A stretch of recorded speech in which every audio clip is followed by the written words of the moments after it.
వల్లభుడు అడవిలో కట్టెలు కొట్టి జీవించేవాడు. ఆ రోజు అడవికి వెళుతుండగా, రేపు అమ్మాయి పుట్టినరోజు, దానికి చిలక బొమ్మ కావాలట.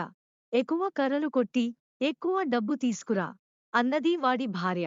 వల్లభుడికి అడవిలో ఒక్క ఎండుపుల్ల కూడా దొరకలేదు. వాడు ఒక పచ్చిని చెట్టును నరకబోయాడు. అతని ముందు వనదేవత ప్రత్యక్షం అయ్యింది. ఈ అడవిలో ఉన్న ఒకే ఒక గంధం చెట్టు ఇది. దానిని నరకవద్దు అంటూ వల్లభుడిని వేడుకుంది ఆమె. వల్లభుడు తన కష్టం చెప్పుకున్నాడు.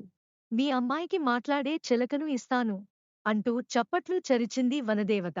ఒక పంచవెన్నెల రామచిలుక వచ్చి వనదేవత భుజం మీద వాలింది. ఆ చిలుకను వల్లభుడికి ఇచ్చింది వనదేవత. మాట్లాడే చిలుకను చూసి ముచ్చటపడింది.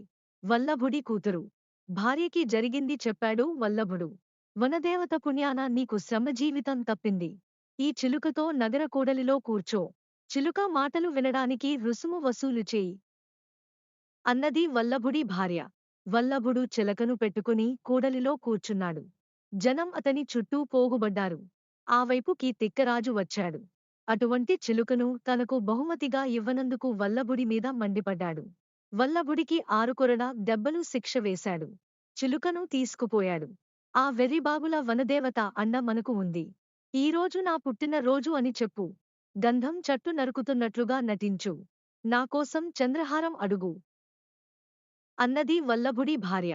ఆ విధంగానే వనదేవతకు చెప్పాడు వల్లభుడు. గంధం చెట్టు నరకనందుకు చంద్రహారం ఇచ్చింది వనదేవత.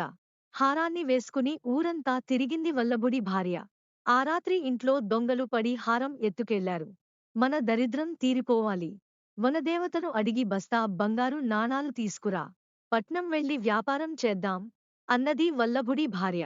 వనదేవత వల్లభుడికి బంగారు నాణాలు ఇచ్చింది. బస్తా భుజాన వేసుకుని వస్తున్నాడు వల్లభుడు. దారిలో రక్షక భటులు వాడిని అడ్డగించారు. బస్తాలో బంగారం చూసి వాడిని తిక్కరాజు దగ్గరికి తీసుకుపోయారు.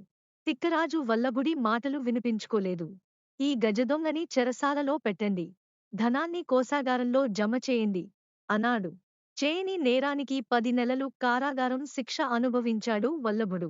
అతను తిరిగి రాగానే భార్య గొడ్డలి చేతికి ఇచ్చింది.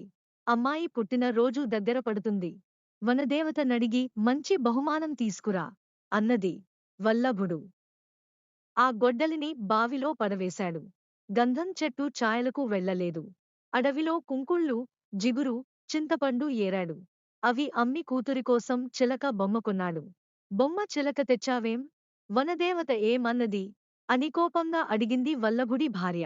ఆ మధ్య గాలివానకి గంధం చెట్టు నేలకూలింది. వనదేవత కనిపించలేదు. అయినా మనం చెట్లు నరకనవసరం లేదు. మనం సుఖంగా బతకడానికి దారి లేకపోలేదు.